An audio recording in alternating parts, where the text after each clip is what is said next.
step of their plan, a few things have happened beforehand. The town itself has basically, left. They didn't exactly leave the area, but they went into the Maze Runner system underground corridors, which allows them, to survive such storms and to, just basically get out of the way. About their town is basically coated in snow for the foreseeable future. For like a day or two, maybe a week. You're not exactly sure how long. But they're underground, they're safe, and they have preparation for this stuff. So you don't technically have to worry about casualties. Maybe. I'll get to the maybe later. However, beyond that point, you decided to meet the storm and the two individuals that Cerberus has mentioned beforehand that are coming to the town before the storm actually hits. Arriving there and putting yourselves in a more or less not flank position, more or less strategic positions until everyone just decided to move forwards. You met with the two individuals, and then when they wouldn't give you answers, decided to attack them. Which, fair enough, fair enough. You managed to defeat them without too much difficulty. They did almost kill a couple of you, but, you managed to survive. I got exploded. A lot of people got No, exploded. I thought Hyethal was the one that got blasted. Everyone did. I got blasted hard too. Yeah. I just saved somebody. I think it was Hyethal. You saved me. I went. Mhm. I got knocked down. Yeah. I was just dancing all funky style, and a fire explosion happened. I was like, "Oh my god!" I was like, "I gotta help somebody." Yeah. A lot of people got hurt. Kaithal went down, and when they were almost going into, death, unconsciousness, saw a weird wisping creature, just not in the standard coil of life itself, just moving about. But thankfully enough, your team managed to bring them back up, losing sight of that weird anomaly, and then your team managed to defeat Jewel and Yawn. Two entities that are very, very strong. You acquired both of their tech weapons, and Jewel's 6 daggers, and his thieves' coat, which gives you a +2 to your sleight of hand. And you can also hide things within the pockets itself. Also, Yawn's armor, but you need to get that tailor-made for anyone who decides to wear it. It's good armor. Either way, you can also sell it, which is expensive. Anyways, I'd rather use it if possible later on. it's expensive, and you guys don't have a lot of money. I'm just saying that right now. But it's anamenti. I'm not telling you what to do. I'm just telling you you're short on cash. However, your team managed to defeat them and then took a short rest an hour before the storm truly hits, or at least gets to the city itself. Kaithal, in the meantime, tried to communicate with that spiritual creature and managed to do so. Cerberus, you managed to collect the items and or whereabouts of Jewel and Yawn. Taylin, you began to try to heal yourself and things like that. And Tolwyn, I just healed his character. Overall, though, you guys did quite well. And then we ended at Kaithal and Cerberus communicating with that strange wispy thing. Cerberus, you could not see it, but Kaithal could due to his, let's call it traumatic event. But once releasing it after a quick few, I'm going to say 2 minutes, it simply disappeared from your sight once more. And with 10 minutes before the storm actually hits you, it's a couple yards out of town's proper. You can tell that due to the way it's created, there is a storm coming towards you, and now the snow that's falling down into the ground is cascading so much that you can't see if there are other things inside the storm. What do you guys do with 10 minutes left to spare? Alright, what is the nearest building that's closest to either all three or two out of the three that we could see to that we could get into? It all really depends on what all 3 buildings you mean. The 3 places that we know that the storm might go to. The cemetery, the library, or the Runners Guild. The Runners Guild. Technically the inn, because it's at the center of the town. like a little That sounds to good the me. left, but center. We could see all three buildings. Yeah, it's tall enough that you can see all three buildings, but low enough that if you decide to jump and sprint out, you wouldn't break a leg or anything of that sort. All right, sounds like the place. Sounds like a plan.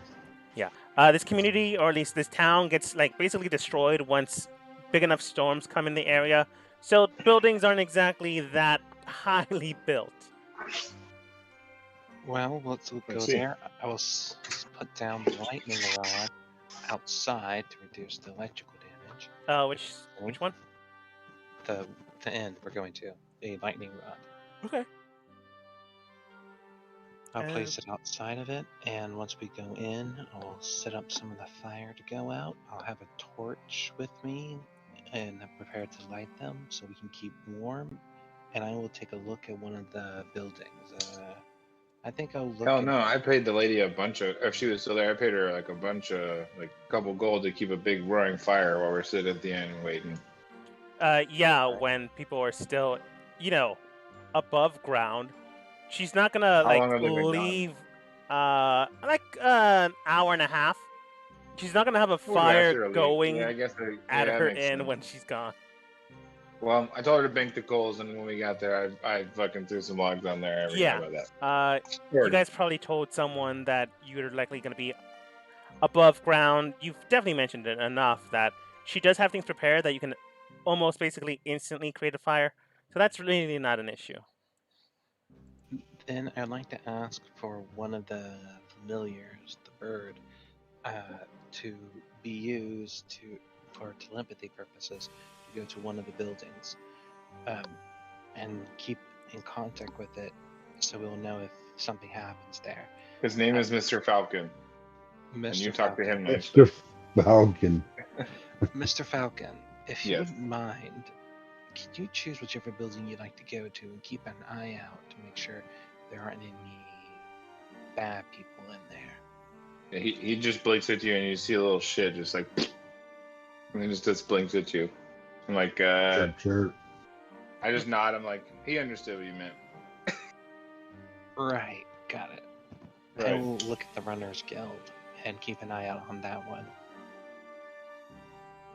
I am going to pay attention towards the library because I know that. I guess. Well, I don't know. Goes to the cemetery, I guess.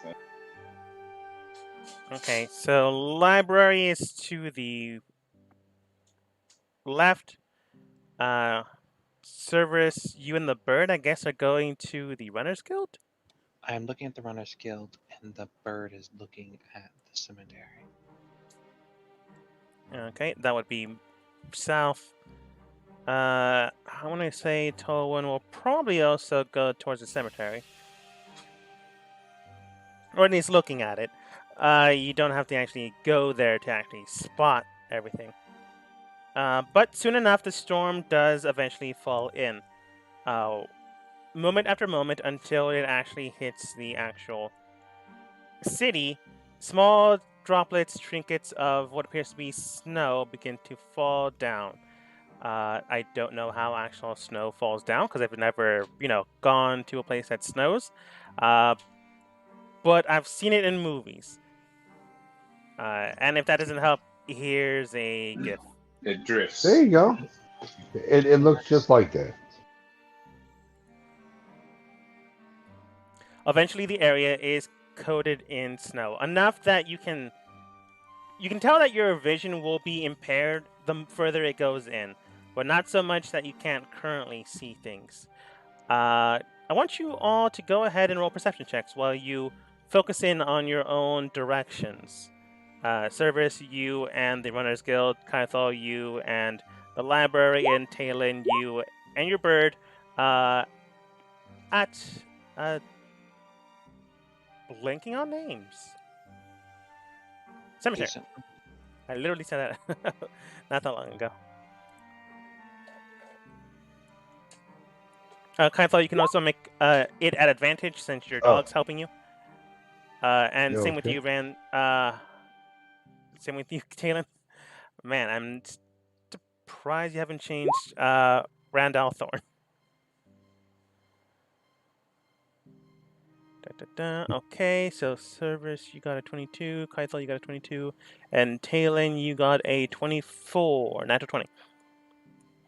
Technically, Tolwyn would also be looking at it that way, but natural 20 is a natural 20. Looking around you, you can tell that the storm is breaking in further and further. I'm gonna give this one to Talon then.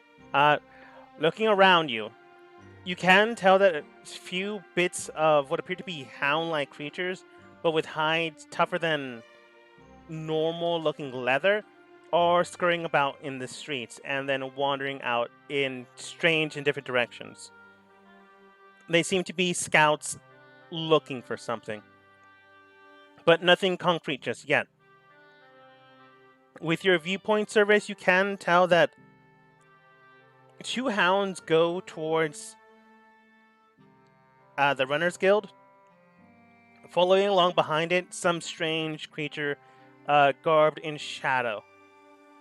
Looking at this, you can tell that this resembles that one of the creatures you've dealt with in your past adventures. Well, all of your technical past adventures. You found this once wandering the area, and basically that thing, that being, was garbed in very negative energy. I make mention of this. Is this the one creature that kind of talked when I hit it with holy power? When you basically ripped the shadow from it, yeah. It looks different, but it looks the same type of species. I make mention of all of this to everyone, just making a list. Kaithal, looking in your direction with the library, you can tell that there are two other hounds heading towards that direction, but this one seems to be followed up by a massive spiritual-like creature. Pearlescent blue-like tones heading towards that direction. It's a massive, what appears to be skull with embered fire behind its head. It's massive, though. It's about the size of a small building. I will tell everybody that and keep a close eye and maybe get a little closer to the edge of the roof to, I don't know, get a better look. But I'm definitely letting everybody know that we've got a huge thing on this side that may be an issue. And tailing with your side, you can tell that your bird gets to the cemetery just fine. It lands on some type of porch. I'm pretty sure I'm saying that wrong. Lands on the giant rock, looks around itself, and when you're peering towards that direction as well, you can tell that it's one singular individual is heading towards that direction. Making their way through the market district area and looking through that side before they can actually get there, you can tell that three other singular individuals are there at present hand. Those three individuals are Shade and his associates. Because thinking back on things, you asked in return for you guys basically helping out the town that they should help out in turn. So they have yet to evacuate. Because you told them to help.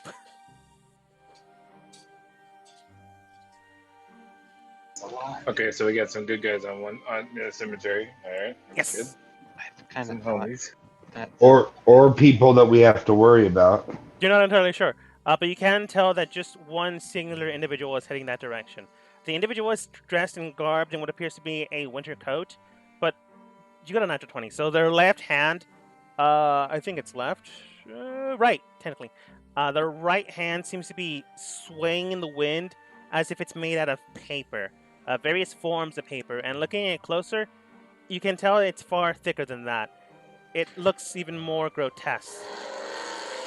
And motorcycle. And more anthropodic? I think I'm using that term correctly. I'm probably making one up. It looks more like squid hand tentacle things. Oh. Do I know what that is? It looks like a squid hand tentacle thing. Okay. I tell everybody what I see, but I guess can I... You can roll nature or insight.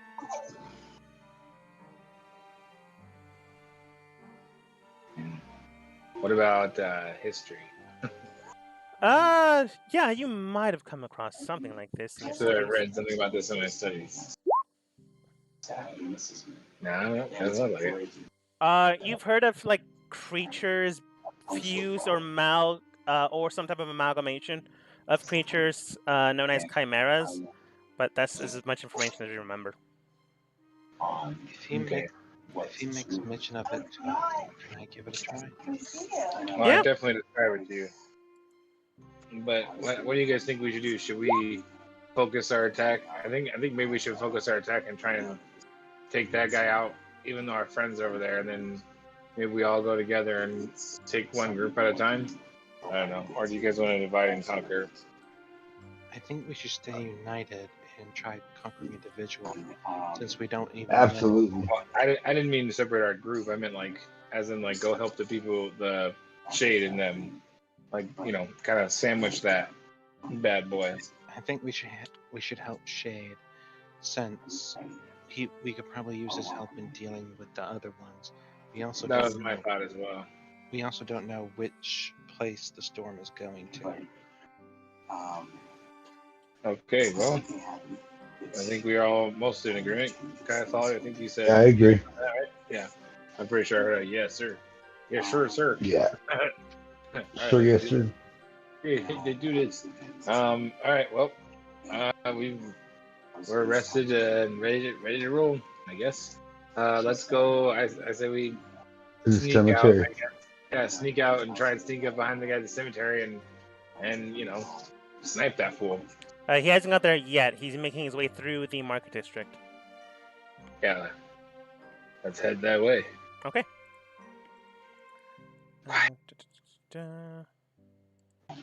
Without too much effort, you do manage to get there without incident. Since most of the streets, except for a few people here and there that you're trying to avoid, well, not people, but creatures that you're trying to avoid, eventually the weather does hit harder than you expected. It hasn't hit fully that you lose impairment of your sight, but it is getting stronger and it is getting worse. I'm just going to copy and paste you guys together because it's easier that way for me.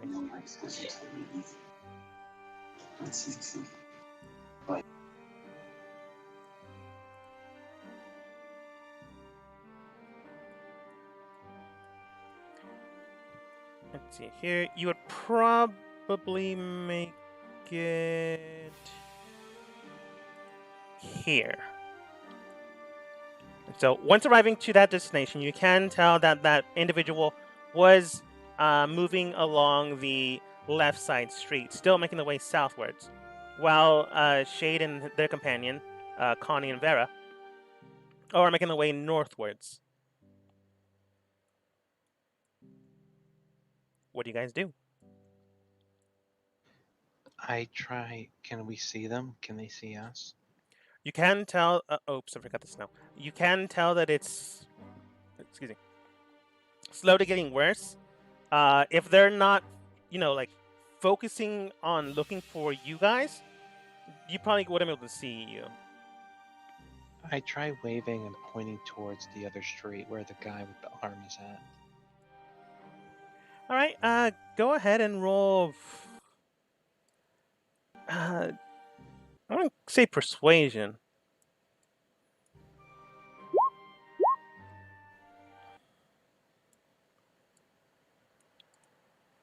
All right. Looking at the individuals around you, you see your teammates. Well, you see 3 people that you know, competent individuals, looking around and trying to see if there's anyone hiding or like someone in trouble or something of that nature, making sure that everyone's A-okay. As soon as that happens, you can tell that they're doing their job. They're doing a very good job, but they are also in potential danger. Waving your hands around, you can tell that they kind of spot you, more or less. You know it's them because, well, you saw them before the storm begins to hit harder and harder, but they can't really tell if it's you or not. And so they decide to move closer. But they're not. They're They not would being recognize my secretive. familiar, would they not? Isn't your familiar at the library? That's to the cemetery. Oh, Where yeah. we're going. Do you Graveyard. call your familiar back? Yeah, I would just have it fly by them and just kind of like not just like be like super obvious, but like fly by them, kind of like make them like duck their heads or something maybe. Okay, that makes sense. Like fly like right at them. Yeah, try and make them duck, and sit down. I can't really have it say anything. I mean, I could have it scream at them or say, like, but I can't really make words. Hmm. I will have it type out and then say and hand it over. What do you tell your bird to do? I tell it to fly right at them, like very low and obvious, so they can see it coming. So they literally have to duck, or it'll hit them. All right. When they spot person A service, they don't know who service currently is. Waving them down, they also see and feel your hawk move in and swoop over their heads, causing them to duck down. All that did was basically spook them. They do duck down enough so that your bird can perch right Yeah. near them. So Yep. that happened, but they're not exactly And then I'll have it swing back, swing back and like land like near them, and then like look like right at, like in front of them, and just like have it like lay down, like like look at them and just like lay down. And if they don't lay down, just have it stand back up and just keep laying down until they do it. It's like Play dead, Spot. Play dead. it just Roll like over. looks at them, and then it points its wing at them, and then it just like goes like crouches down. And then if it doesn't follow it, it stands right back up straight and points at them with its wing, and then like kind of crouches down. I guess it would be an insight check. Go ahead, but this is from a bird. You have to roll it from them. No, it can understand everything I'm saying. No. Like, I get that. It understands what you're saying. That doesn't mean a person can understand what this bird is saying. I get that. You have to roll their insight, I guess. Go ahead and roll persuasion, Talon. While I roll insight. I'm persuading them with my bird. I can use my stats, right? Yeah. I don't know if I have any. Yeah, that's fine. I do. I'm not gonna roll well though. All right. That's not bad. All right. They'll have to. Wait a minute. In all fairness, shouldn't it be performance? I don't know about that one, Chief. Chief. The same roll. It's the same roll anyway for me. I'm just saying, like. All right. You rolled pretty well. Yeah. So I'm gonna say the difficulty for this was maybe like 18 to 20. But since you rolled so well, I'm gonna negate 10 and above whatever you just did, so it'd be -6. So I'm gonna bring it down to 12. They just need to hit 12 or higher to understand it, and all three of them get to roll. So let's see if they do. One person. Come on. Oh my God, they're geniuses. They all did. Without the bonuses, they all understood. So when your bird swooped down, basically, I guess deciding to roll over and like crouch down to the ground and like maybe go underneath some type of box. Shade would understand this more as a defense mechanism, making sure that everyone should be not moving and out of the way of vision. So with that, he basically tells Connie, who rolled the lowest, and Vera already understood, so she goes ahead and ducks down behind some type of vegetarian, not vegetarian cart, vegetable cart. They wait there until your bird moves, but you can still hear footsteps going south. Maybe we should sneak up on I kind of like show them let's move and sneak up on the guy, whatever. I don't know. I want to like sneak up on him if that's possible. Like I literally want to like sneak up on him. I don't know. I wish like casting a spell like would give like disadvantage on like a save. I guess like if they don't know you're there, I just like hit him with something. But anyway, well, I'm a blade song and dance and sneak over there. I want to blade song, sneak over there. I want to stab his ass. Roll stealth. Let's do this. That's not a goal. And I like only I let them see me like duck in there, and I tell them like to follow me like the shade in them. I guess they're looking down there. I don't know if they see us as I ran by. I didn't really run and like. It's still stealthily snowing, in. but they can still see your bird. That much is true. All right, well, I have the bird join me then. Join me in combat. When he starts his thing, I like to go down to this end over here, going through this place here in order to prepare to run around to get this guy on his front. All right. This is basically a lot of sound coming around everyone. Kaithal, what do you do? I was going to sneak forward to the end of this alley, and if Talon, number one, calls any kind of for any kind of help, I'm going to run down the alley. But my main goal is to kind of keep an eye on Vera, Connie, and Shade right now, just in case. But I'm kind of waiting to hear if I need to be jumped into combat, and I'll run over. All right. Kaithal, you're not close enough that you would warrant a stealth roll, so as long as you don't break cover, you should be fine. Talon and Cerberus, however, ran around a lot of places and then are trying to pincer move him. So both of those require stealth. I said I was moving stealthily, definitely. I was trying to, but I was moving up trying to get. Nice, Cerberus.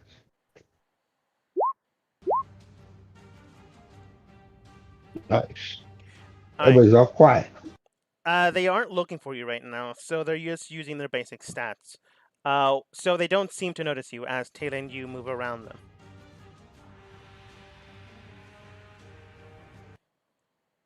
What do you do? Well, Kaithal's behind me. Kaithal is behind you. You can see him, like, he's close enough that the storm isn't currently causing a impairment to your vision. Okay, I point to him, and then I point like to his dog, and I make like a chomping motion and like a holding motion, and I point to like the other guy like behind me. And then I kind of like move out of the way so the dog can slowly walk by. I don't know, quietly. Stealth. Okay. Stealth for the dog. From what you can tell, the individual is not aware of your canine's movement. And then I am going to have him come up and try to pin the guy to the ground from behind. All right. What kind of attack is this? I guess grapple.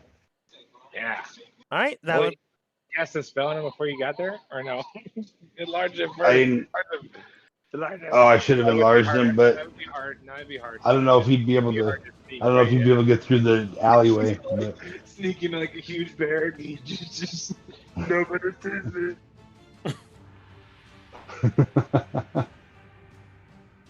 I'm sorry. What kind of roll did you want me to do for him? This would be athletics opposed versus their athletics acrobatics.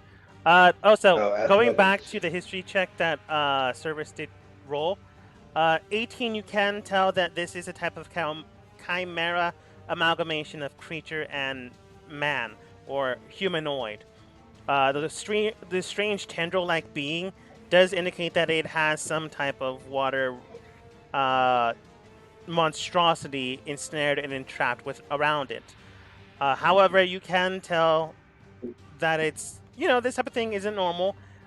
You've never really seen these type of things beforehand, just in like theoretical books, things of that nature. This type of humanoid chimera requires a lot of energy, a lot of potent skill and talent, and a lot of willing to break the natural order of law, especially with sentient beings. Like lions, snakes, and goats are one thing. When it involves someone of sentient knowledge, that's another.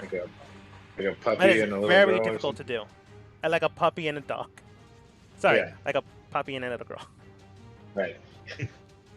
Anyway. I grip my teeth and prepare myself for a hard one. You're saying we understand that though? Like we all get that this is like fucking an abomination. Yes, you just don't know what it does. 18 just tells you what it can potentially do. I don't need to know what it does. I just need to know if I can kill it. All right, I'm just letting you know. If I say it in my head, no, I'm just like trying to be a badass. So Yeah. I'm just fucking around. I don't need to know. Because I think I rolled like an 8. I'm like, I don't need to know anything. Right now, since he doesn't know what's going on, I'm going to say your first initial strike had advantage. So your dog just rushes out of the shadows and like tries to bite into his shoulder, bringing him down.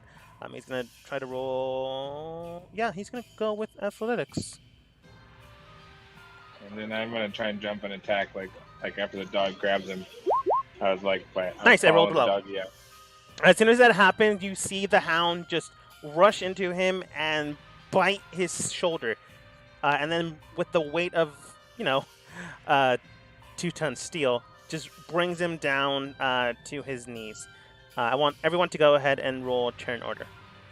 I was kind of trying to like follow the dog like up in the air, like literally as the dog was holding him down, like I'm coming down like my blade like drawn, like impaling it into the ground. All right, Talon, you'll get the first strike. Go ahead and roll. Let's see, they're prone, so your melee attack would have advantage. Fuck yeah, Kayatha. That means triple advantage too. No, that's not how that works. It does. I have whatever it's called, elven accuracy. Like, you're not wrong on that part, but unfortunately, advantage and disadvantage don't stack. Oh, I know. I just get to roll again. That's all. Which is technically That's just true. up there. Yeah. I just roll a d20 there, so 18. 18 is the other one. So 18 is the highest. So I don't know. I don't know what his AC is, but hopefully I stabbed him. 18. All I see is a 17 and a 14. I just rolled a d20. I guess I should just click it again. I just didn't want to click twice. No, that's fine. 18 plus your modifier. Yeah. Yeah. It was 11 plus my modifier. Actually, it's 19. My modifier is 8. Yeah, that hits. Okay, I stabbed him. Anyway, that doesn't matter which one I clicked. I was like, die, you filthy thing. I didn't do very good stabbing, good damage. But that's okay, I stabbed him. All right, go ahead and roll an I'm sure he's dead. oh, he rolled pretty well, but still goes... Oh, jeez. I guess goes after Talon and Cerberus. Sorry, Kaithal. Yeah, it's okay. I'm far enough back. Yeah, that makes canonical sense. Makes Uh, sense. It kind Go ahead, Talon. of, I was just saying it makes sense a little bit. I'm right here. I'm stabbing him. I'm going to stab him again before he can recover. But before you can, we now actually will take initiative order. Your bird does come over, and Shane and his group will get there in 1d4 minus 2, 1 round. So you have until Where's my then. bird? Uh, My bird spawned on the map. It did. I think I have it on the wrong layer. I mean, we don't really need it. I'll just tell you what's happening. I don't really care. Hey, right there. And yeah, it's all in the head anyway. He's going to be giving me advantage, hopefully. Okay. I'm up first. All right, so I'm gonna stab him again, I guess. But first, let's see. I stabbed him with Rurikon. It's Cerberus' turn. Oh wait, it's Taylor's turn. Sorry, I Oh, no. forgot to organize this. It's all right, no It's problem. Taylor's Wait a minute. Okay, well, I'd like to just keep stabbing him on the ground, but I do want to cast a spell at him. But I think I could just use his advantage. So I think I'm just gonna stab him twice. Do we want to try to ask questions of this thing if it can possibly tell us where this thing is, where the storm is heading, No. or do you just want to stab it to death? I heard it was abomination. I feel like I should stab it. That's fine. I'm far away. I can't tell. Oh, wait, no, I mean, I guess. Well, no, he said Whatever. that very solid, though. I think, right? He I said know. very- I know. Yeah, no, he did. He said it. Yeah, we saw So it. go ahead. Well, I'm gonna. Just Yeah, throwing that out there. Yeah, no problem, no problem. I'm just saying, like, if I see Abomination, I don't want to talk to it. I don't like talking to it. So it's like, just like one more That level makes down. sense. Yeah, All right. but don't listen to me. Anyway, so I'm really gonna go for it actually, because I don't want to hurt my homie. And it's kind of raining and snowing, or it's snowing anyway, right? It's still snowing, but that was causing a weird audio effect on my end, so I just removed it.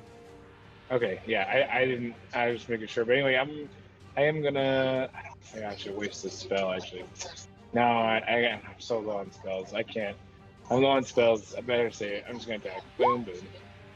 Just double attack. Ow! Well, I have advantage. Thank God. Oh, It's still 15 on the hit? ground, so 15 just tries to sink in. They easily move to the side, and you just pierce in between their right hand, between their armpit. So it just sinks into the ground, and you just bring it back up. With the 24, roll however, you for do it. sink in. Because I get to roll for another advantage attack, which is a 6 plus 8, which is not gonna work. Okay. never mind. Not that. You try to swing again, arcing it around their body, but they simply move over. 24 Yep. does hit, though, so go ahead. Yep. Stab Nice. it. Stab it. And then you stab again for it. Yeah, for a little bit. Not rolling too high, but I'm doing all right. Not Sure, I'm trying. heavily critical, but definitely doing something. You can tell as you remove your blade, there is a black ichor rather than blood being drawn out. I fling it off my blade in disgust as I obviously try and go back in for another attack, as it's somebody else's turn. All right. As you do so, you hit like a wooden cart to the side, and it covers some of it, including some metal, as it begins to sizzle. Cerberus. I gesture to the other party to come and get some before we take all the spoil, and I run towards it, going through everything in my way. All right. It's a good That's thing no what I one's should here. be saying. Severus, come join the fun. The dance has begun. You basically like step through some like candle shop owners stuff, like crunch, crunch, crunch, crunch. You're fighting, doesn't really matter right now. You can blame it on the storm. 26 does hit with them being prone still. Nice. Bringing out your blade, it sinks in heavily. Not enough to kill them, but definitely enough to do some damage as you bring it back out. 24 does hit. And you sink it in again, and you can tell that as you draw your blade out, that, like Talon, the weird black ichor is on your blade. It's drawing out like blood, but it is not blood. I do a flourish to wipe it clean, and I prepare for the counter strike. Alright. You flourish Hey, it. Yes. I was wondering about. I stabbed him with my black blade. That one missed, but the black blade. Did anything happen when it was covered in that shit? That's a good question, actually. Curious. I forgot that was I the don't name of your even blade. know. Yeah, Vidranath is the one. Yeah, it's okay. It doesn't matter. We can find out like in a second. You can finish what you're. I was just like, wait a minute. I just forgot. I tried to fling it off, but I don't know. I don't know if anything. I don't even know. No, you flung it off. That's fine. But while Cerberus is fighting it, you can tell that the blade. You feel the emotion rather than you hear words. Since you're currently attuned / connected to the blade, you do feel a sensation of hunger, feasting upon this creature that is stronger than its owner. That's a lie. Do I feel like that? Do I feel like that emotion though? Like it feels like it's stronger than me. Yes. I'm like, I look at the blade. I'm like, you need eyes, and I keep just going. I just start laughing, like kind of a little maniacally. Okay. Service, bonus, or movement? Final movement. I am my turn. All right. The creature, finally stands up, bringing themselves back on their feet. The dog's still there. I guess if it attacks Talon, it has this. Do you have to command that, or does this just get it, Kaithal? It gets it as a reaction. I don't have to command it. Cool. Good to know. And it can save either Severus or Talon, either one, because it's next to that guy. Mm-hmm. So. As the individual stands back up, looking towards its pincer-like position, uh, it begins to smile. As you look upon it, or at least upon the face you can see, its skin does seem to represent some type of muscle mass rather than an actual face, as it has more of a red tint to the skin, similar to how when muscle is actually seen, which is a little creepy. Think Red Skull in Marvel movies. That's hot. Yes, very attractive.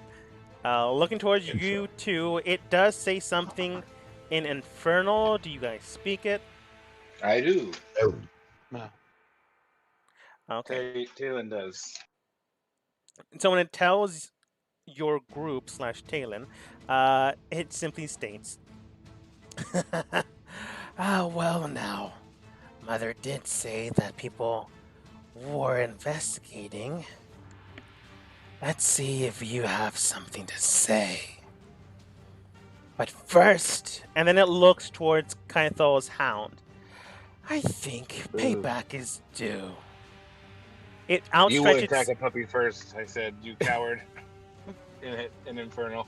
Anyway, go ahead. It just says, "Oh, this one knows an actual language."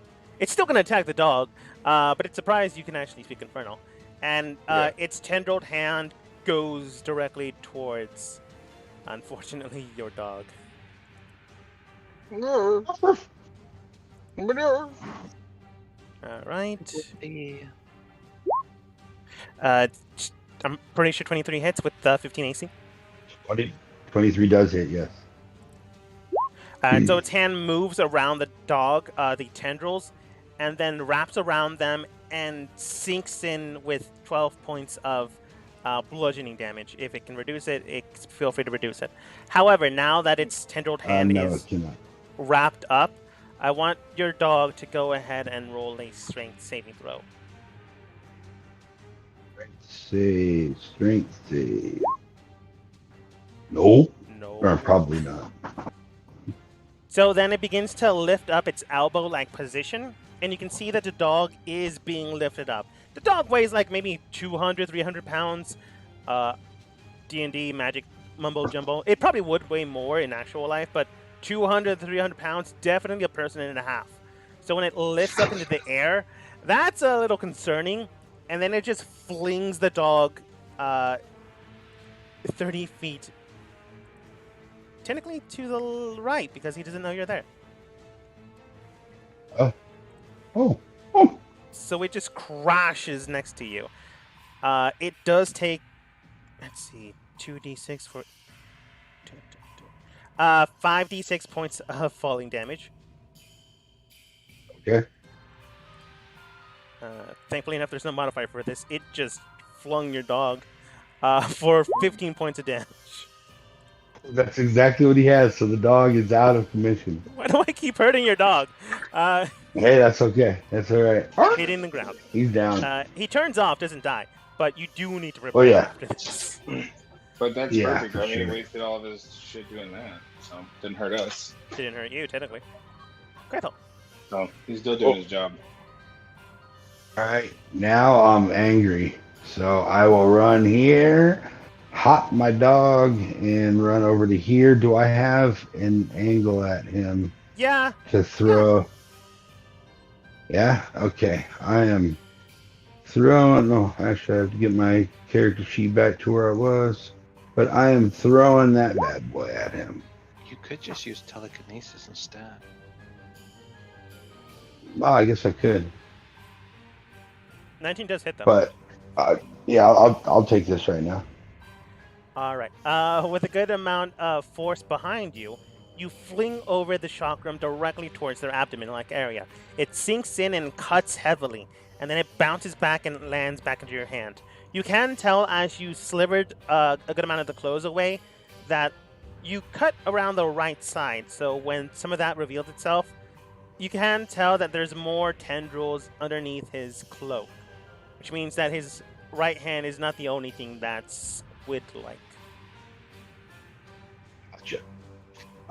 With my second attack, as it comes back into my hand, I keep the motion in a spin, and I fling it right back at him. So, fa-foom.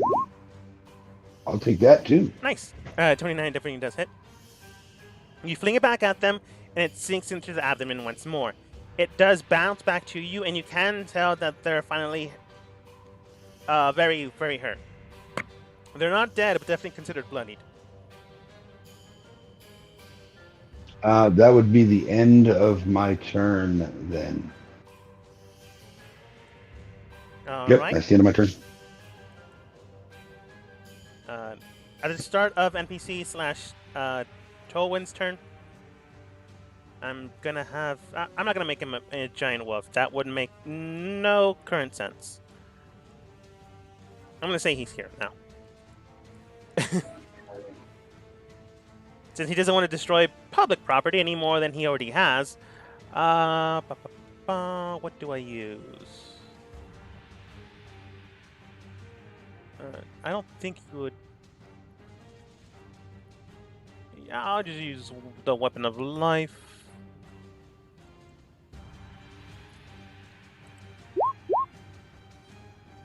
Unfortunately, he does. Why, whenever I use Tolwyn, does he miss? Oh, he currently has his normal hit points, which I think are 43. Wow, he has a lot of health. At any rate, Shade's team eventually makes it towards your direction. So next time they will be able to help. Talon. I'm going to cast Green Flame Blade and attack with my familiar's help. I'm like, Mr. Falcon, if you please. All right. 25 does hit. And does 10, it does an extra d8 of damage, fire damage with Green Flame Blade. All right. So 4 extra damage. And then my bonus action, yeah. Woohoo! And then I'm coming at you, buddy. Just regular, no advantage. Probably not gonna work. Unfortunately, that does not hit. The first blade sinks in and sinks in deep, causing your bird to distract this individual enough that you do gain advantage on the first strike. It sinks in and it cuts through. You can tell that your blade is pleased. When trying to go for it again, however, this individual just simply moves to the side with ease and agility, causing you to whiff in the air. They were already hurt heavily due to, an entire team attacking him. Yeah. But not dead yet. Missed. But as you saw the black blade swinging miss, as I misjudged it or he moved out of the way or both, you saw the blade actually has almost rotating teeth, small teeth on it now. As it has covered in his blood. Mm-hmm. Big. Bonus or movement? Oh, I'm saying right there. Well, did he move? He's right on me, right? I just taunt him in Infernal and tell him that he's about to die, and I'm gonna send him to the abyss, where he belongs. And I just keep dancing like Carlton or something. Cerberus. As I look at this thing, it reminds me greatly of the abominations that were done in my old home. And I grit my teeth and I whisper, I tell it in Celestial, even though he probably doesn't understand. I tell him, abomination, I'm going to send you where I sent all those other abominations. So when you reach down there, tell them to make room, for I have a whole lot more is going to meet them. And I attack. All right. May I do an intimidation roll? What are you trying to get out of them? It was just me trying to be intimidating. Intimidating for the fact of intimidating. Okay. Yeah, I want to try intimidating just for the hell of it. Yeah. So you don't want any benefits, you just want to intimidate? Yeah, you can tell it gives the creature pause for a moment, not really sure of what to do. You're not exactly sure, well, maybe the group is not exactly sure if, it being surrounded is what caused it pause or caused it to step 1 foot back. But Service, you know that your words did scry in something important, or at least something it's heard beforehand, which is a little daunting to it. You just don't know that mindset, but you can tell that they did step back. So they were afraid in that moment. 18 does hit. I was going to say, you rolled pretty well. I'll give you advantage, but 18 still hits, so nothing to do about that.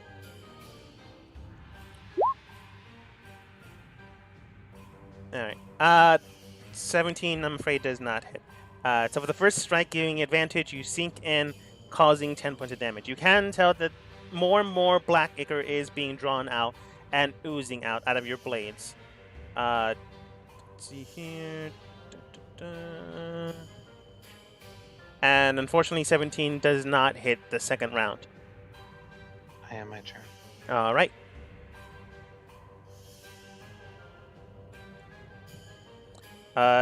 Talon, Cerberus. I thought you shot something at him, right? Like you didn't use like a short range weapon, No, like yeah. a short sword. Okay. No, it was my shotgun. I thought you're fine. Oh,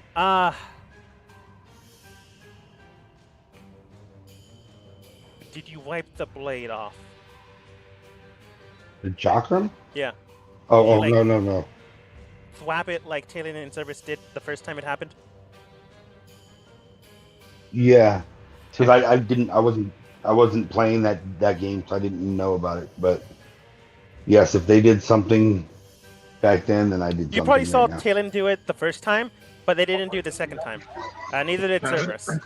Not like right No, now. I do it. It's You it's- did not mention it the second time. I just thought it was missed. automatic. I missed. That's why I kept mentioning anything else. Yeah, no, it's fine. Talon, you missed the second round, the second Yeah. strike, not the first one. That's true. I didn't. I gave you the first one as a freebie because, well, that's a freebie. Yeah. Either I forgot way. to say I threw it off too. So yeah, it didn't. Go ahead. I tried to throw it off one blade, but Yeah. I didn't even try and throw it off my other blade.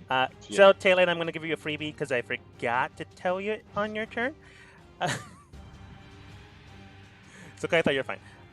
Talon, Cerberus, go ahead and roll for me a dexterity saving throw.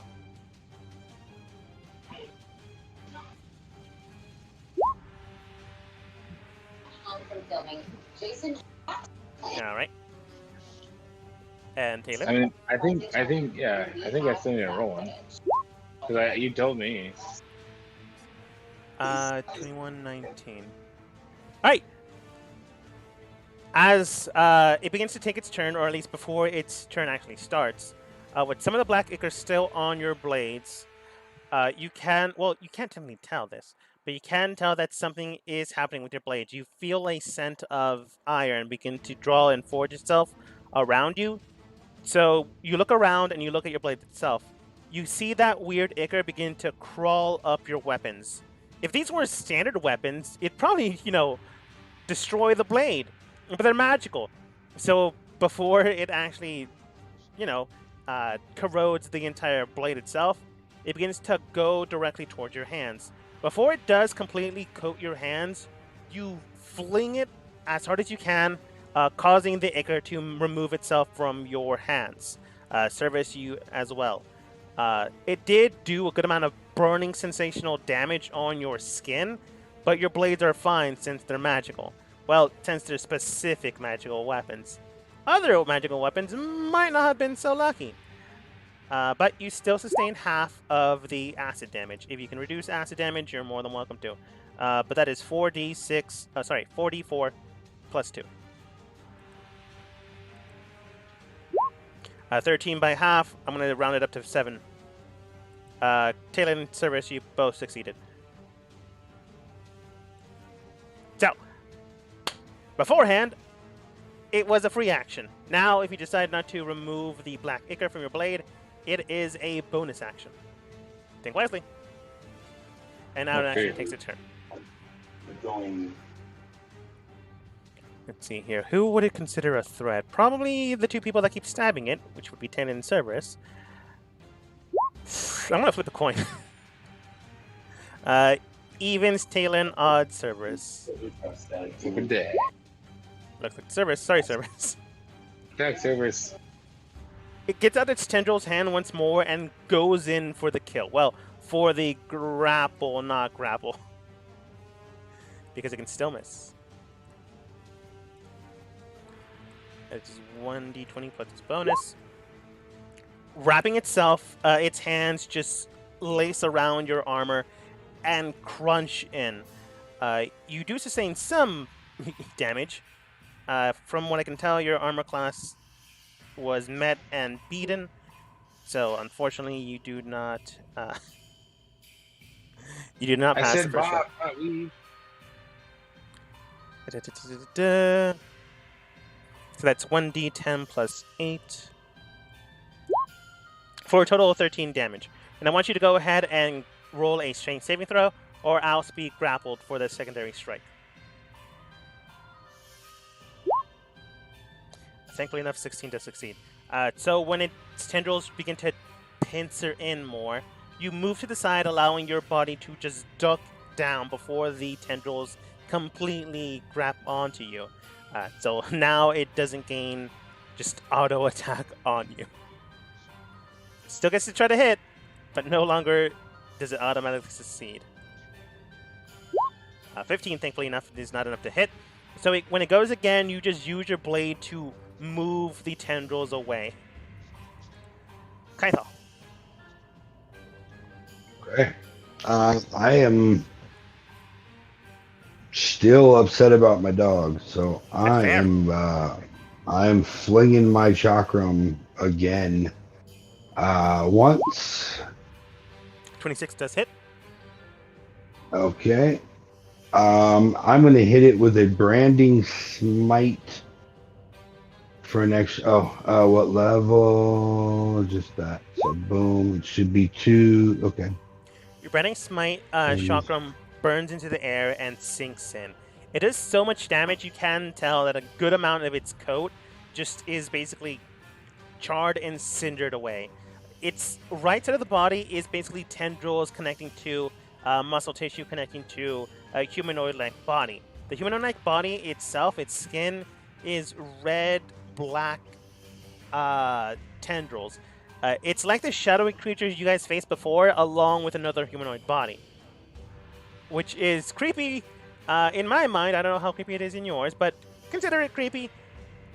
Basically a whole bunch of tendrils, muscle mass, and then shadowy darkness. But you can tell that this creature is now severely hurt.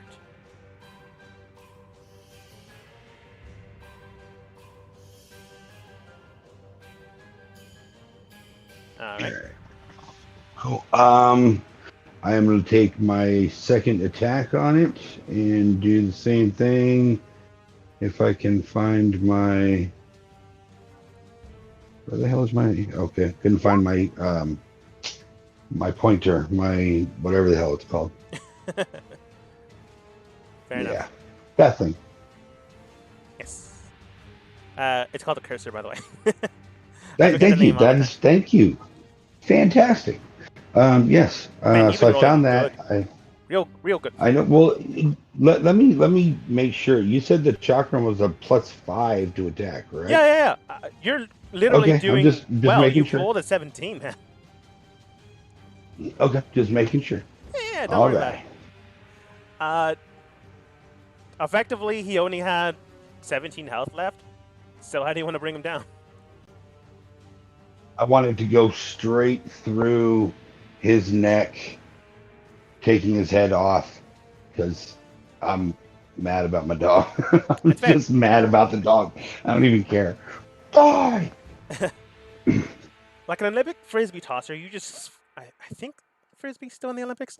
Whatever. Like an Olympic frisbee tosser, you fling it in the air, causing enough force behind the actual weapon to cause the air to basically do that whapping sound whenever you like swing a stick fast enough, but with enough precision and speed that it causes also a frictional air current, causing basically to also have the weapon catch a little bit of fire.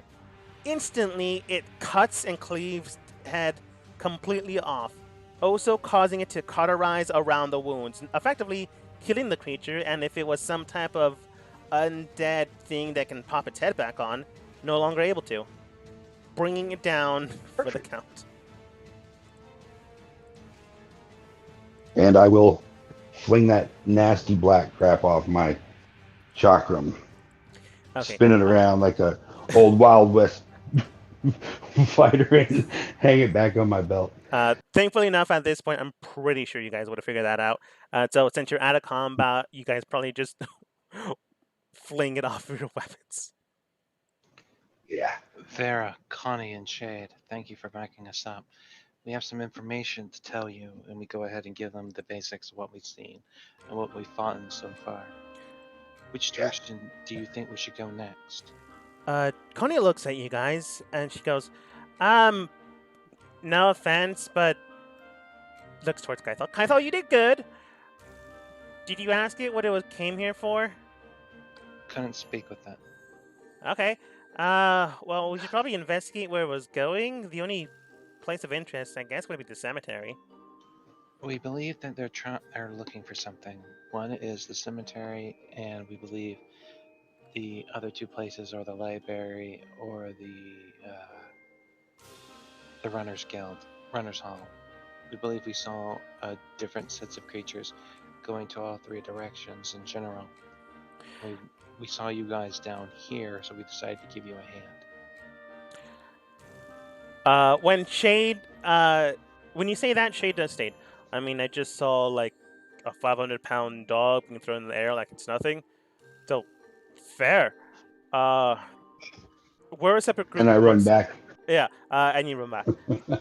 Shade does state. All right. It looks like your team has parts of this covered, and we did agree to help you out. Is there a specific spot you guys want us to guard while you investigate the rest? I kind of want us to stay together, but at the same time, I can understand separating. How about this? Talon, you have your familiar go with Shade's team, and they can go to one of the others, and our team can go to another one. This way we can perhaps stay partially in contact. It's still storming out, but now the visibility has gone pretty bad. No, they can go by themselves. My familiar stays with me.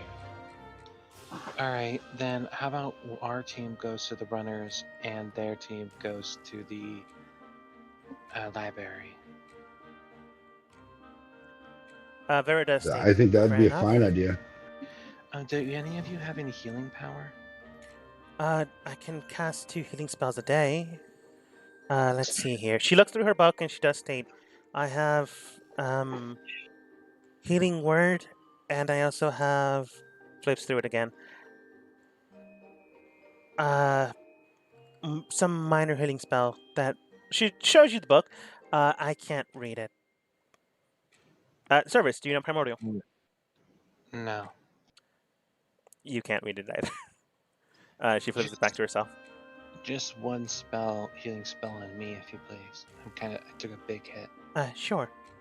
She begins to cast her spell. That's 1d10 plus modifier. Service, you regain 11 health. Alright. Well, Service, Connie, and I will go and investigate the library. Just try to keep in contact and close to each other. The visibility here is pretty bad. Unless we're probably on the same street, probably couldn't tell anyone around us. Looks towards Talon. Thanks for the warning, by the way.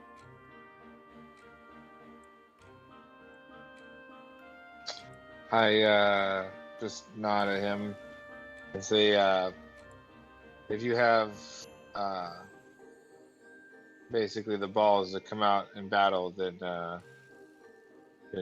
we're all brothers on the same side. No matter where we come from, why the swords are drawn and the dance is on. Of course. Jade just nods, and Connie just looks towards you. Confused, but not really caring. Alright, make sure you're all safe, and if you manage to deal with the situation at hand, you'll find us at the library. Hopefully we can deal with our own. And they head off to the library. Be careful if the crystal comes to your side.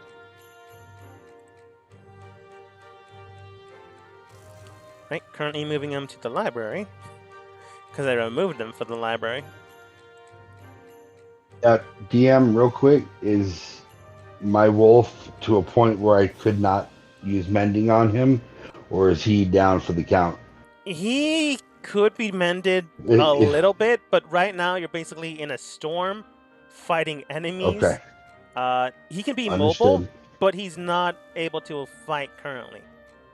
I think So- the Okay. spell mending will heal the wolf 1d6 every 6 seconds, about, or 1d4. Well, how It much says on the time do you think spell. you have?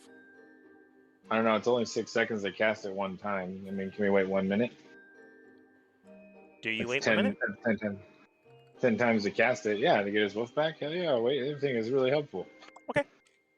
I'll wait. I don't know if anyone else wants to leave. I think 1 minute is enough for him to cast it 10 times, and it should be right. It says, "Where's the mending Yeah, spell?" potentially. No, All right. I guess you guys are The waiting a minute. what? yeah, because the mending, it says you can cast mending on it to heal at 1d4 or 1d6 like every round. So, Huh. I'm not saying you I can. gotta- I'm just saying, do you wait? And you guys said yes. yeah. No, while yeah, I'm telling Kaithal. White to Kaithal remember. is healing and mending their hound. I want everyone but Kaithal, because Kaithal's currently occupied. Sorry, Kaithal. To roll perception checks.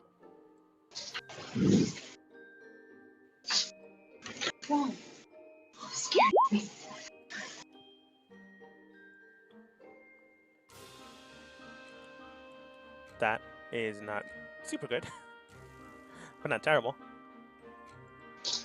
All right. Perception. That's Hey, I pretty found a good one with that. A minute, or at least half a minute into things. So, Kaithal, you are able to get it battle ready, but it's only at half health right now.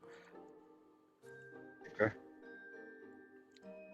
Taylor, you do hear like some commotion and grumblings along the street line. It is hard to tell due to the visibility of the area, but creatures are moving about you and around you.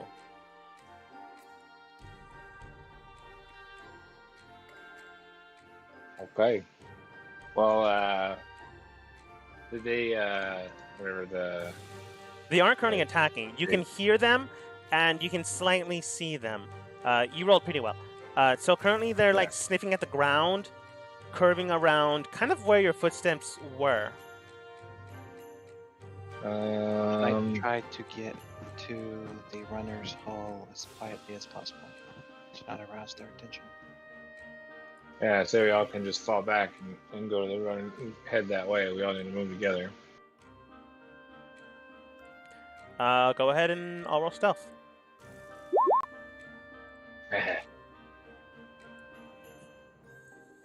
Super stealth. That's me. And this is my beat up, clanky ass dog. Go dog. My beat up, clanky ass dog. There you go. You Yeah. oiled him very well. Like- I guess he got so thrown so hard that the paws, when they trying to break their fall, like got so smooth that it barely makes any noise. Sure, that works. Why not? I don't Yeah. care. Tip tap, tip tap, tip tap. Cool. All right. 7, 19, 12, and 21. I'm going to take the median of that roll, and that is 16. All right. You managed to get there without too much of an issue, but you are not exactly sure if you're safe because you saw things already heading that direction. I'm going to copy and paste you guys. Oops, that is the wrong account that I am trying to do. Wrong way.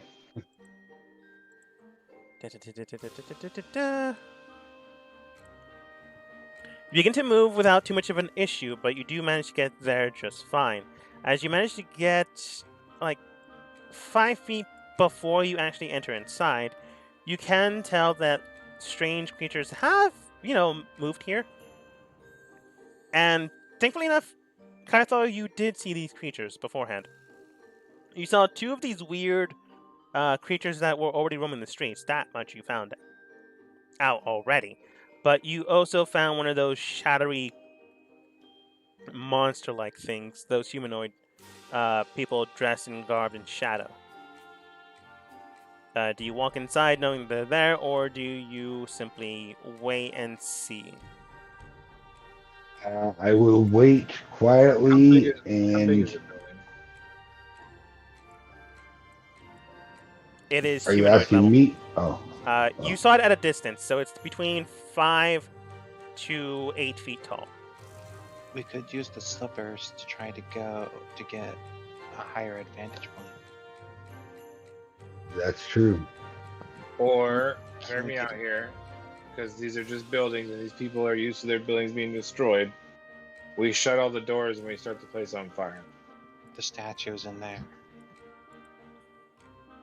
You think They're a fire used will to hurt? damage, not completely destroyed. But, completely destroyed building could happen. Could Do you technically think a happen. fire would hurt the statue? I don't know. I'd rather not take that chance. I'd also rather not take that chance. Is there a way we can use the I'm gonna burn slipper the to place get down really inside bad. without? Thankfully enough, the getting- Runners Guild is 2 stories tall.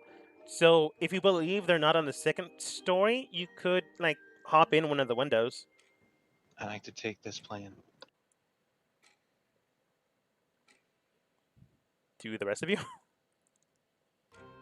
I So you didn't want quite to hear hop it. What was- into I couldn't really hear what you're saying. You want to hop into a second window? Is that what it said? You Using your spider boot to spider climbing to go on to the second story. And try and get above them. Yes. At least trying to get in without being seen. I think it's not a bad idea. Might as well try Yeah, it. and then as well, you can carry your wolf, I guess. I will have my falcon though. Oh shit! I was trying to think. Is there there's a window at the first floor? You said. There's a few windows at the first floor, but there are also a few windows on the second floor. Okay. Well, as we're entering in the second floor window, I'll have my falcon just fly into a first floor window near one of the bad guys, as a distraction, like a bird, flying into a window, plump, really loud. I like the idea. How Yeah. would your bird I'm not trying to shoot it down, but how would your bird know where the bad guys are? It has eyes. I guess I could just land on the windowsill right now and look, and then fly away and then run into a window in the area. Basically distract them? Yeah. Yeah, okay. That works. That's all. Just it flies in the window, or I can even show it where, because it can see what I see. I'm like, okay, it's over there. I mentally communicate that, and I'm like, all right, go hit the first floor window, third one to the left. Yeah. As you begin to climb up into the area without too much of an issue and without being spotted, looking and peering inside, you crouch up a little bit so you can see over the slight overhang, and you can see the individual garbed in shadow and these 2 mastiff armored creatures. You tell your bird where to go, more or less, and they look towards that direction, and your bird basically just dips and falls out of the window and flies back towards your direction, going and circumventing the area. As it flies in the air, it can tell that no, it's storming too much, and it's storming too much now, so they can no longer see the streets. This storm is basically causing visibility in the area no longer to be present. If you walk in the streets now, you're walking in blindly, and you can only see between maybe 5 to 10 feet in front of you. So, be careful of that as your bird comes back in. Okay. Well, I tell everyone to and then I kind of point to myself, and I make a little lightning sign in the air, and I point at that guy, and I shrug, what do you guys think? Not yet. I want to get. I try to gesture back. Okay. A hand to Tell my me your ear. gestures. I want to do this. This is hilarious. What do you I do? try gesturing with my hands over my ear and then point to them because I want to hear. I want to get information on what they're trying to do. I nod and I say I point to you and tell you to stay here because you're wearing armor and loud. And then I point to me, and like I'm gonna. Can I go around to like the other side of the balcony? Like, Yeah, it's like a long curving area, but you're able to get there. well, I guess they're moving around. Okay, I thought they were sitting still. Sorry, I kind of keep walking away. Okay, well they're moving around. Well, I was trying to get into a place where I could like maybe like line them up a little better. Yeah, So that's I'm fair. gonna blast them with You lightning can bolt. tell that they're moving around, looking towards stone monolith to stone monolith, looking at the depictions of the area, and the two mastiff creatures are smelling at the ground and then smelling the stone itself, like looking for something.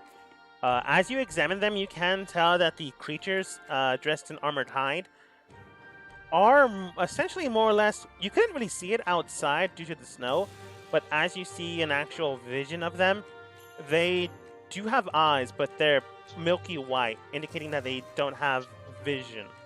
But that doesn't seem to impair them, as they're not like walking into a wall or like.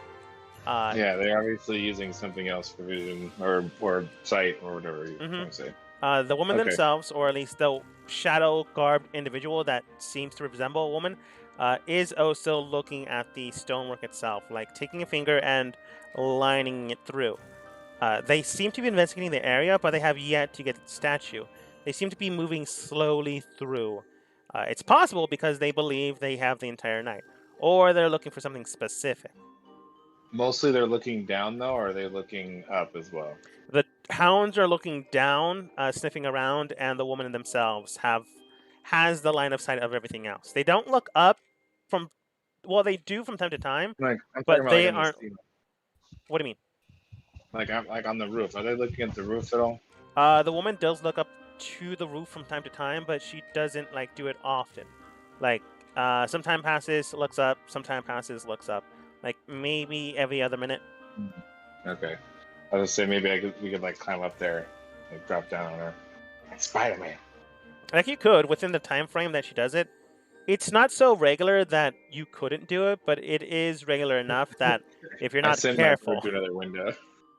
Like out the window again. It's like, oh, I'm like, go, get out there, Damn. go hit another window. yes, Cyrus. When we make our plan of attack, if we choose to do so, what I would like to do, do you know the Link character from video games and stories? Yes. Well, Zelda? he has a downward strike move he can do. Yeah. And once we get to the point where we're going to attack, if we choose to do so, I would like to try running and doing the downward strike onto the woman, if possible. I like the idea, so advantage. I like the idea too, but I say like as we're communicating character, like we should like we should like kill like the dog like first. I think we can kill them faster. Like we can kill them.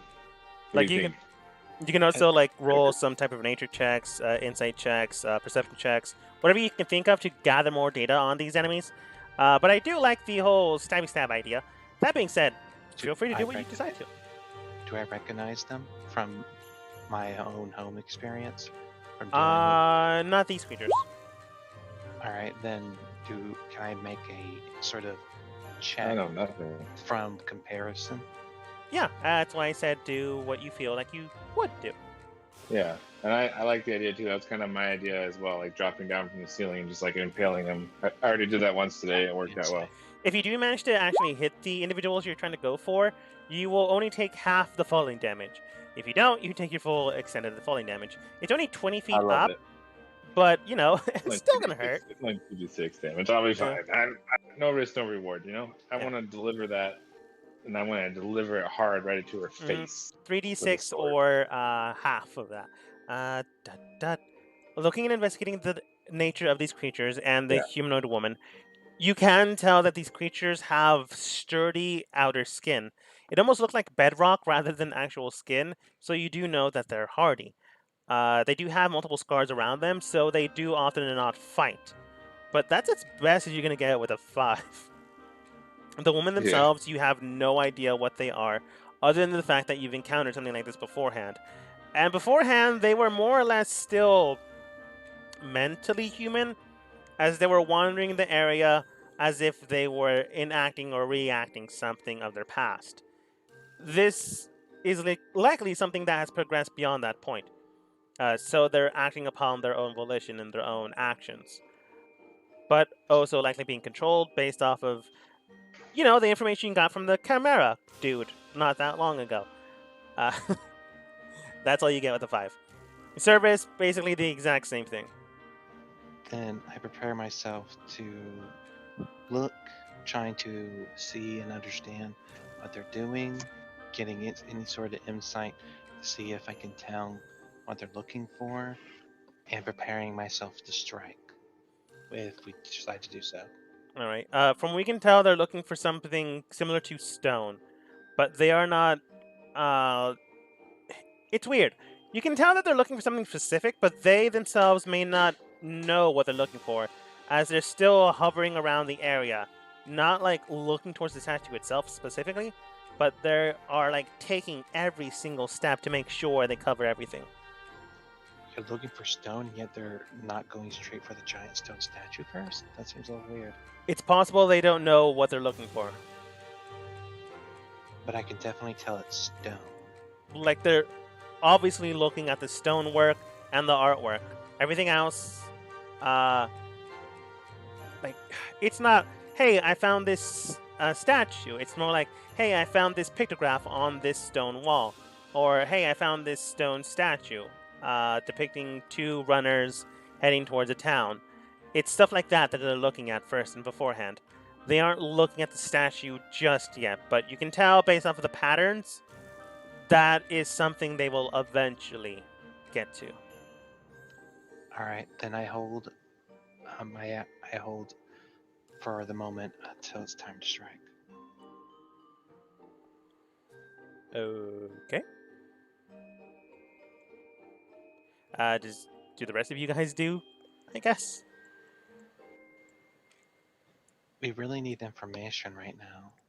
Well, as he's holding his time to strike, I'm gonna sneak up onto the roof above that crazy. Well, first off, actually, do you wanna I kind of point to the 2 dogs and like slit my throat, and I shrug, and then I point to the lady, and then do that, and I shrug like what do you want to do? I point to me, and I point to the lady.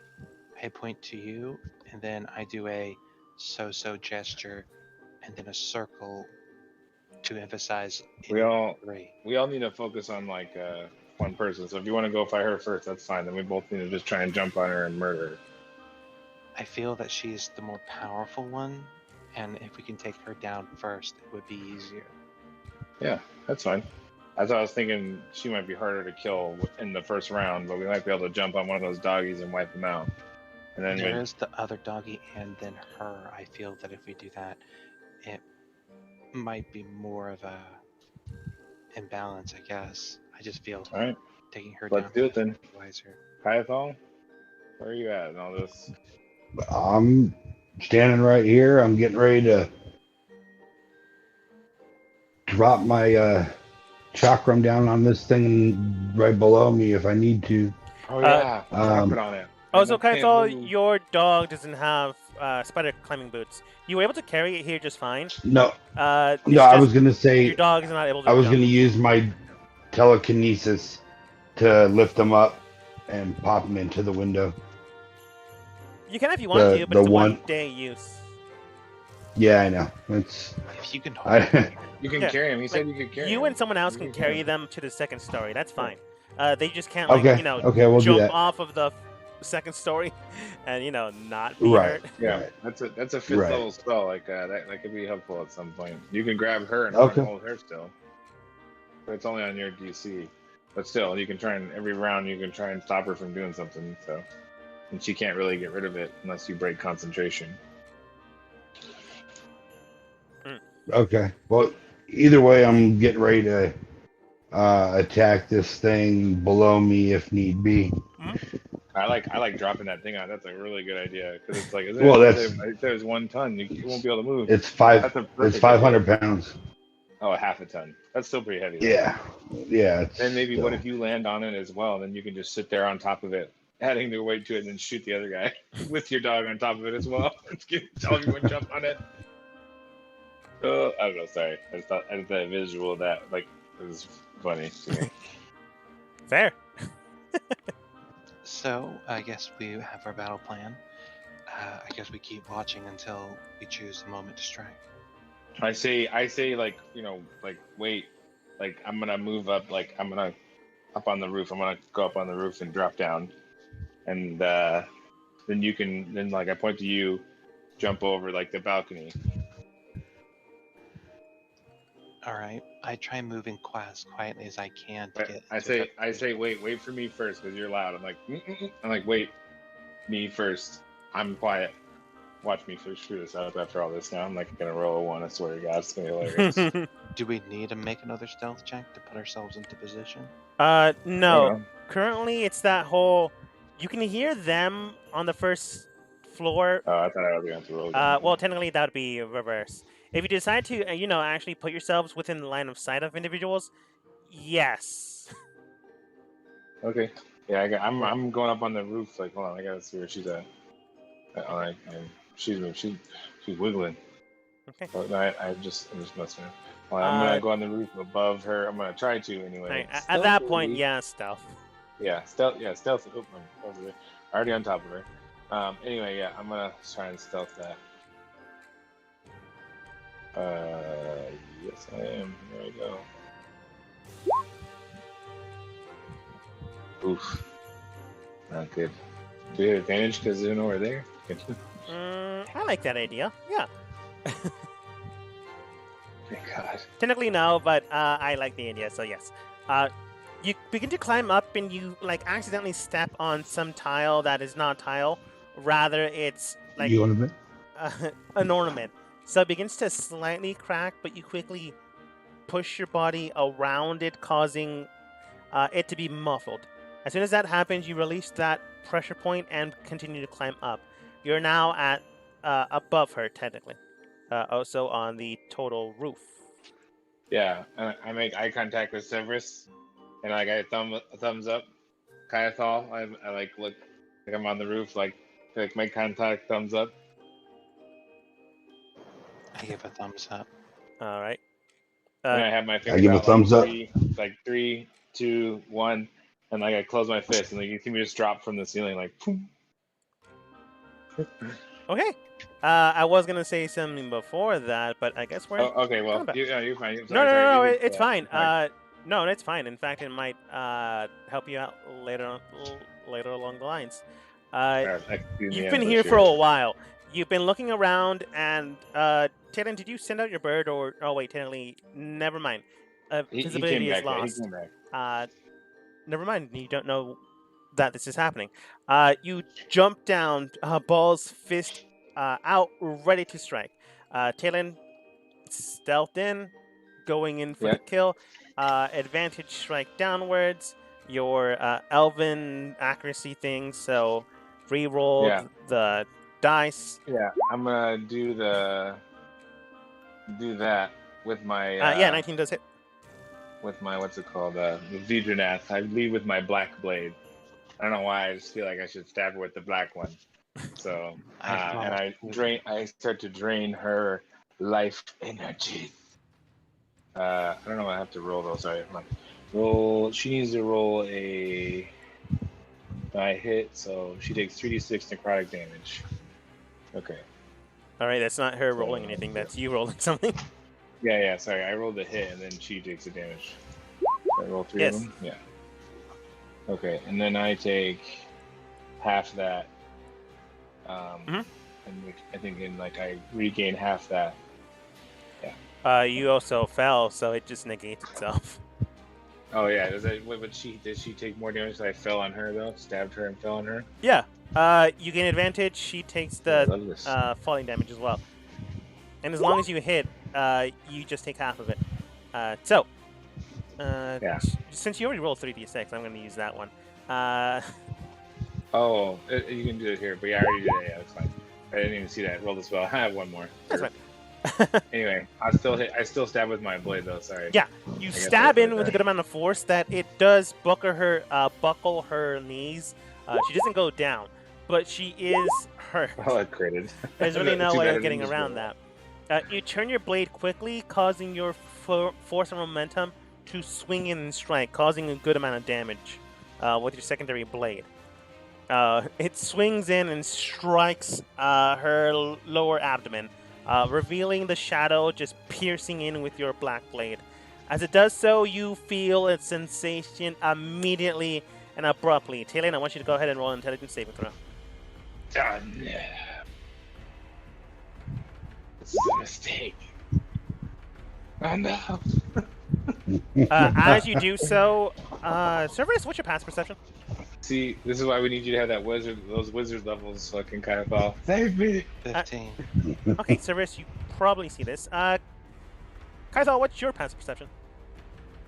It would be a 13. Okay, you can slightly see this.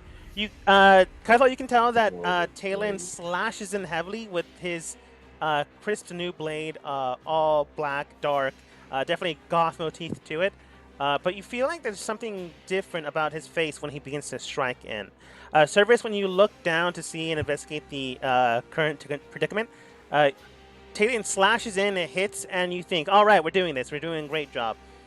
Talon then flips the blade around and sinks in once more. However, when he sinks the secondary strike, his eyes begin to turn a charcoal black. It sinks in. What was that? I said when he fell down to strike that I followed suit. All right. While Yeah, you're he's falling, still falling. you still see it. It's just now you're falling. Yeah, As what? you're falling, the blade sinks in and his eyes turn a charcoal black. And then you feel a sensation within yourself, Talon. A simple, guttural, grotesque laugh. You're the only one that hears this, but you do hear something in your mind simply stating, "Time to feed." As your blade sinks through and comes out the other end, bringing it back to you. All dark and black. Service, you're falling as well. Go ahead and roll. Yeah, I'm done. Death. Give her death. 26 does hit with your advantage. And you bring your blade down and it sinks in heavily.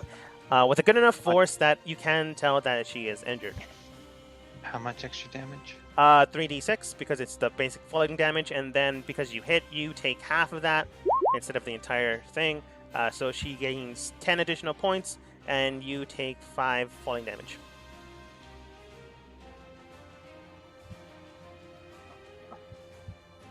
Also, when you land next to Talon, his bodily image, his form, is still there. Just the only thing that changed were his eyes. Do you do flanking? No. Alright, then I do attack for my second attack. Okay. Unfortunately, flanking has been abused too much in my games. 20 does hit. You bring out your blade once more and sink it in. It draws a good amount of blood out, and when you bring it back out, it's not that whole black ichor thing. It's more of a whole bunch of oxygen released inside the blood cells. So it's, I think it's blue? I forget which one is more blue and which isn't. One's D with less oxygen and the other one's with a lot more. Whatever. The blood looks more blue. I end my turn. All right. Everyone go ahead and roll turn order, unless, Kaithal, you want to jump on that creature, because remember you wanted to do that. I do. I want to jump down onto him. All right. Shaboom. Aren't you going to drop your little thingy on him? Yeah, I think that was a great idea. Drop it on him. Actually, yeah, that's what I did want to do to begin with. So That is 3d6 falling damage. So, yeah, I And am it's going to 500 just pounds. drop it right down onto him. Well, can you still do like an attack and then just not recall it, so it just like slams into the ground and slams it down? Is that how you want me to do Does that? that work? You make your choice, man. Um, I was wondering. well, yeah, I don't want to call it back. I want to drop it on him and leave it on him for right now. Your weapon, you just want to So like is that drop it and it just falls. yeah? Yeah, that's Yeah. still considered an attack. You're just Being not basically recalling it. okay, You're not actually throwing it as a weapon. You're just dropping it. right? So I guess if that's the attack, Yeah, this is basically a sneak um, attack. So advantage 21 does hit, 16 slashing. As you let's see, it wouldn't hit terminal I don't know if that's velocity, the correct but number. But yeah. So it falls. It falls on second-story feet, so it doesn't fall that much, but it's still 500 pounds falling. It immediately just hits, and the body of this hound just... You hear a crunch. The exterior hide of this creature just basically breaks and brittles down. I'm going to say its AC is reduced down by a good amount. So this one's easily heavily takeable. I'm going to mark with a red dot to indicate that. And when it took the damage, it took some of the slashing damage because some of the blade did sink in. So that's 16 slashing damage. And then go ahead and roll 3d6 for the falling damage. I forgot how to do that. 3d6. Can't Boom. even move. And I want you to go ahead and roll... I'm going to still make this high, but not game-breaking because I don't want you to keep like doing this to enemies. Go ahead and roll 2d10 additional weight damage. All right. 2d10. It's not bad. We just dropped a half-ton fucking donut on his ass. Again, I don't want you to, abuse and reuse. You can tell that this creature is heavily hurt. Definitely close to death, rather suddenly for it. So its body is currently considered restrained, because, Cerberus, you are correct. That is a lot of weight pinning you down. So it's very hard to move that. You haven't recalled it, so it's currently on the body. If you decide to leave it there for more than 30 minutes, your connection to it is severed. Remember that. Okay. I will remember that. I won't leave it there because I love this thing.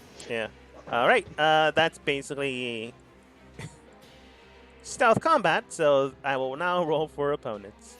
Actually, technically, this will likely stop since we only got like 2 minutes left. So I'll roll for them anyways, and then do a recap. She didn't roll that well, 15. The creature rolled a 17, and the other one, that's fitting, rolled a 7. Oops, wrong one. Nice. That What's one's that 7. black lady's dex? No homo. I really wanted to know what it was they were looking for, but it didn't seem to be going anywhere. You can tell they were looking for something related to statueware or like something marble-like, and that does seem to indicate the statue. Wait, sorry. Or the pedestal. Or the pedestal. Honestly, it's kind of hard to tell. They seem to be looking for something related to either a pedestal structure form, some type of statue with objects in their hand. It's really hard to tell without, talking with them. They're not talking. Well, you technically didn't ask any questions. We just kind of jumped on them. I like what we did. I like it too. Don't get me wrong. I like your ideas. I like especially Kaitho's whole weapon smash thing.